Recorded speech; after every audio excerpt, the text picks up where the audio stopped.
On this week's episode of Inside Outside Innovation, we sit down with Dr. Alex Young, founder of Virti.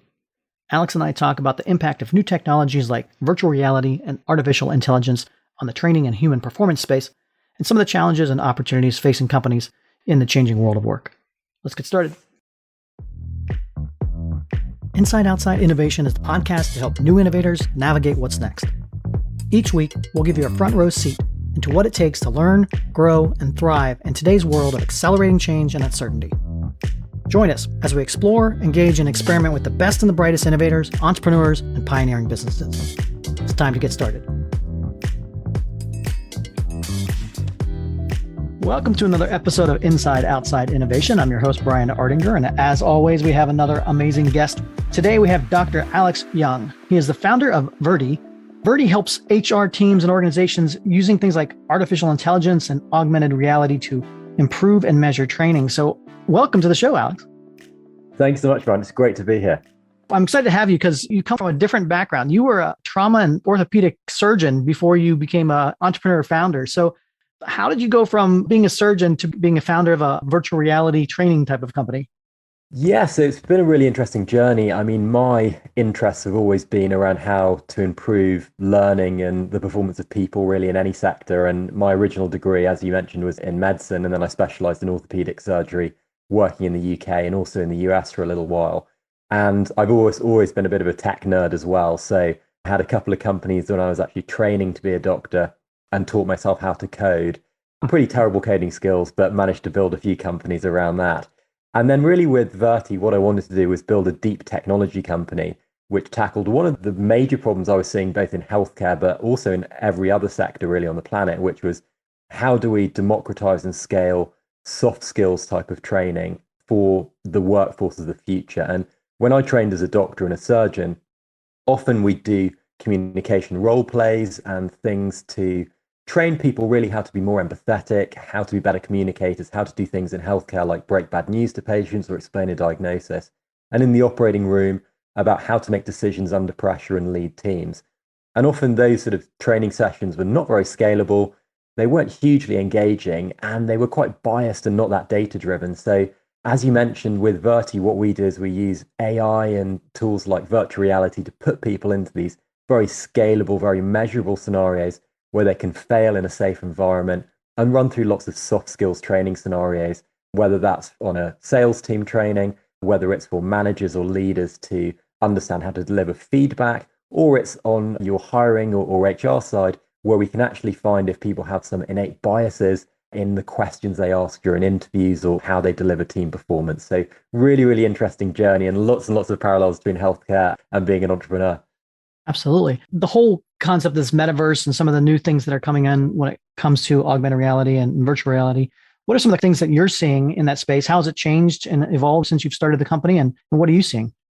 I think the whole, VR space has been on a bit of a roller coaster, really, going back all the way to sort of the 1980s when NASA first started using VR tech for some of the training that they were doing. And in the healthcare sector, there's always been lots of kind of sort of use cases of virtual reality for things like surgical training, but it's never really seen mass adoption. And I think now with some of the newer headsets coming out and with companies like Meta, which of course rebranded from Facebook, putting kind of billions behind the type of technology, we're seeing some of these PR teams like the Metaverse really galvanizing businesses and people behind this idea of a shared space where people can go communicate with others, practice in safe environments, or just go and relax and play games with each other. And I think, on the back of the pandemic where everyone was very isolated and teams still work remotely, it's really, really interesting having that projection in a shared space where you can build rapport a little bit easier than perhaps sort of over Zoom looking at your camera, and you get a bit more inclusivity with team communication. And I think, for us as a training company, we were founded back in 2018, really under that premise of how can we scale role play or in-person training and make it more affordable, more scalable, more data-driven. And for us, it's just been a great time to sort of execute on that vision and help, lots of companies to upskill their people. You mentioned you started the company before COVID and that, but obviously we've seen a massive shift when it comes to this change with COVID and the fact that everybody's now trying to upskill, cross-sell, figure out new ways to do work and that. Are you finding particular industries or job settings that are more conducive to this virtual reality environment?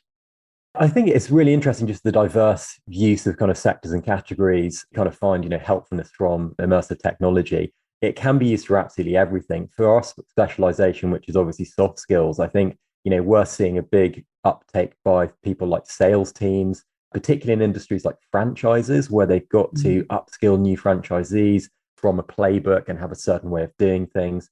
The traditional method there obviously was doing in-person meetings or in-person webinars and live webinars and things like that, and it just wasn't either that engaging or that scalable. So we've seen big uptakes there. Other industries outside of healthcare where we've seen big uptakes, things like aviation, which again, anything that kind of has infrequent but very impactful or hazardous outcomes, we find that putting people into virtual reality scenarios to be really, really helpful. So things like how to communicate with a passenger on an airline who might be rude to the staff or disruptive to other passengers, being able to de-escalate them doesn't happen hugely often, but it can be incredibly disruptive and cause flights to be landed in places other than their destination. That kind of thing is just great for running people through that type of repeatable training. The trend of VR seems to be just on the early stages of that. What's holding this back from companies being more focused on using this type of environment? So although virtual reality and the concept of virtual reality and the metaverse has been around for a while, I think the technology now is only really sort of on that precipice of kind of mass adoption, as you mentioned. I think with anything new in the hardware space, whether it's an iPhone, whether it's a new type of computer, in this case, it's the VR headsets, there is going to be a lot of speculation and a lot of blockers and barriers to adoption, just because the hardware itself is expensive and people need to understand how it fits naturally into their workflows. I think what we're seeing now is some of the usefulness of the content and the apps that sit on these pieces of hardware, really the things that are driving adoption. And as they become more and more impactful, the quality of those becomes better. We're seeing people, much more eager to adopt. And, again, the technology as a whole, it's gone through a huge amount of technological change, even just over the last sort of 2.5 years in terms of what the tech can do. So we've now got things like eye tracking. The headsets don't need wires that attach into expensive computers. The chips and power of the actual headsets themselves is much better. So what we're now seeing is we're still on that adoption curve. It's still very early, but we're seeing real impactful business outcomes being seen by people who are actually using them. So we've done a lot of research around how the tech works. We've seen people's learning retention increase by upwards of 200%. We've seen confidence in employees' ability to action some of the training they've practiced in VR, outperform in-person training in some cases. And we've seen the time for training reduced when you combine virtual reality with in-person training. So lots of cost savings, lots of better impact, lots of better engagement is some of the data coming out of it. What are some of the surprises that you've seen over the years of how your original assumptions were about how to build a company or the features and solutions you're going to build out there? What are some of the assumptions that have changed or some of the surprises that you've seen?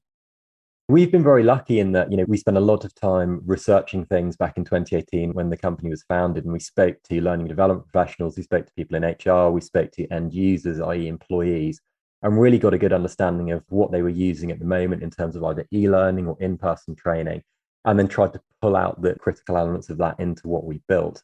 I think in terms of what we have built at Virti, one of the big complaints that people made, which I've got to say I didn't realize until I sort of truly spoke to a wide variety of HR and learning development professionals, was that if you deliver off-the-shelf content, so we as a company have our own scenarios, soft skills training and other types of training, and that's great, and people can pick up and plug those straight into their training workflows.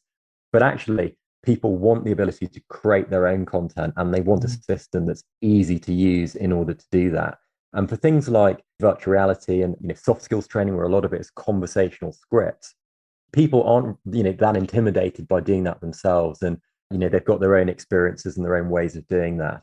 The big things that we did quite early on the back of that feedback was build out this no-code creation set of tools across both video and computer generated scenarios so that people can actually create their own. And that then throws out a whole host of, real creativity back to us as a company. And it's really exciting for me as the founder to look at what people create, whether it's, very immersive diversity and inclusivity scenarios based on people's previous experiences, whether it's video training or onboarding training for their company. It's really, really exciting to see.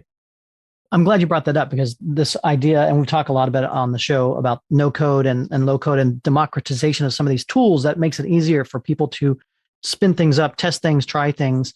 It's interesting to see that you're seeing that evolve in the virtual reality space as well. We talk about soft skills or power skills, as I like to call them, in terms of leadership training or helping managers deliver feedback. But there are lots of different ways to do that. And there are lots of different learning points. And I think the types of scenarios that you can put people through are almost limitless in some ways in terms of the demographics of the people that you're communicating with, the actual setting, the types of conversation, people's emotions. And even just from one scenario, you can tweak things behind the scenes and create a whole host of slightly different, slightly more difficult or easier scenarios that you can then run your employees through. And that's where it becomes really interesting because the data of the system can then pick out some subtle changes and improvements. And it can also start to grade who your best performers are in the leadership space, in the sales space, in the communication space, and actually give people a gold standard or a bar that they can hit if they're looking to improve their soft skills, which is really, really cool and really gamified. And that's an interesting point as well. When you talk about soft skills, I think one of the challenges is it's very difficult to measure that. And you're saying with technology and that, you have an opportunity to collect data that you might not have been able to collect in the past and use that in different ways to really put some metrics or some insight into what's going on. 100%. And I think the simplest way that I think about things is if I do an in-person role play like I did when I was a doctor or like I did when I was, practicing my own sales skills as the founder of a technology company, you will do a role play and then a third person, a coach, will feed back to you. And they might say something like, you started the conversation off well, or give you some technical feedback on the content of what you're saying, or they might give you some feedback on your eye contact or your body language. But it's very subjective based on what they're seeing at the time and the assessor's own personal experiences and their own abilities. And what the technology can do is it can actually track entire conversations. It can look at people's cadence of their tone. It can look at what conversational items, they're actually talking about. And with some of the newer hardware, you can also look at things like eye tracking, physiological data. So you can see if people are getting a little bit scared during parts of the conversation as well. And then you can feed that back to the user who might not know some of those subtle things, especially in the eye contact area. So there's loads and loads of really interesting things that we can do. And the most important thing is then feeding that back and helping people to learn and improve in really kind of objective ways. Any type of technology adoption, there's this focus on innovation and how do you get folks to adopt new technologies and things like that. So you've obviously had an opportunity to see how companies take new technologies and the culture that's required. So I wanted to dig a little bit into what you've seen when it comes to the culture of innovation and how have you seen better companies adapt to this kind of new innovations? And what are some of the things that you've seen when it comes to the culture of innovation? It's a great question. And I think we began by operating in healthcare as our sort of immediate or near target market. And that is something that is quite slow to adopt any type of technology because of any kind of patient safety concerns and things like that. And you've got to go through lots of rigorous procurement processes and so forth. But even there, one of the key things that I always look for is who's going to sponsor the adoption of this technology internally in the new company. Who is that going to be? Is it someone in the C-suite? Is it a champion in the L&D or HR department? Who's going to really come on board and align with someone from our team who's typically on the customer success or learning development side and look at what the real goals and the outcomes of introducing this tech is, both in the near term and at, say, a year or 2 years. And I think that's where we as a company forget a little bit about the technology and we say, okay, how can we help and align to your business goals? Whether that is just getting to payback of the platform as quickly as possible. If we can show we can make you money, or we can show that we are driving things like sales revenues or improving customer satisfaction and things like that through better training, or just by, retaining your staff, because we do a lot of onboarding training. And, there's some crazy statistics from places like Gallup or, LinkedIn's workplace survey, which shows that, if people don't engage with their onboarding or the onboarding isn't good enough, they will leave your company in like the first 45 days, which is terrifying as a business owner myself. And I think it's those things that we really obsess over. And then I think the next part is making sure everyone within that organization that's adopting the software is basically understanding what their role is, that the users are incentivized to use it and it's meaningful and is going to be helpful to them rather than being a hindrance or just another password that they need to remember. And most importantly, for us, it's in providing value to our customers and what they're doing and collecting feedback and iterating on that. So it's always an interesting journey. Every company's slightly different. Some people love adopting new technology and want to be at the forefront of any innovation. Some people want to wait until they've seen some use cases come out. And some people are just super cynical. And it's just human nature and different folks, in different industries. But it's always fun working with lots of different types of companies and people. You have a podcast out called the Human Performance Podcast. So whenever I have a podcast host, I always like to get your take on what's going on in that particular space. Some of the things you've learned in this space of human performance.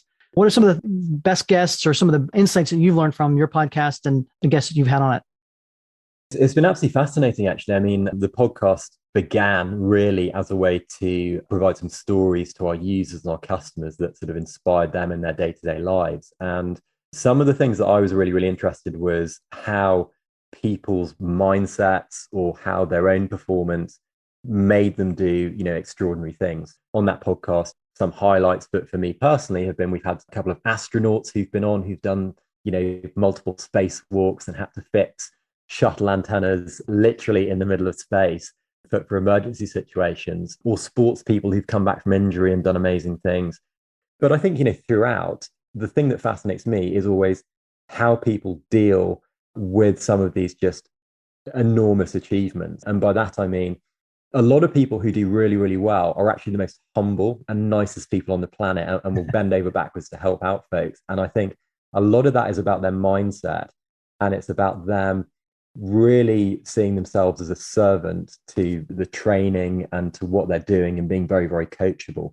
And one great story is from Scott Parazinski, who's one of the astronauts we've had on the podcast. He not only has done, I think, over 40 spacewalks, but he's someone who is just always learning and always wanting to challenge himself and has that in him, which he's kind of learned over time. And he's also been to the top of Everest. He's been into a volcano in extreme temperatures, and he's just done some crazy, crazy stuff. And the thing that keeps him going is always that want and need to learn new things, to challenge himself and to really sort of improve himself as an individual. And it's just amazing hearing stories like that every single week. So I always think, whatever podcast, it's not about the host, it's always about the guests, which really make it for everybody.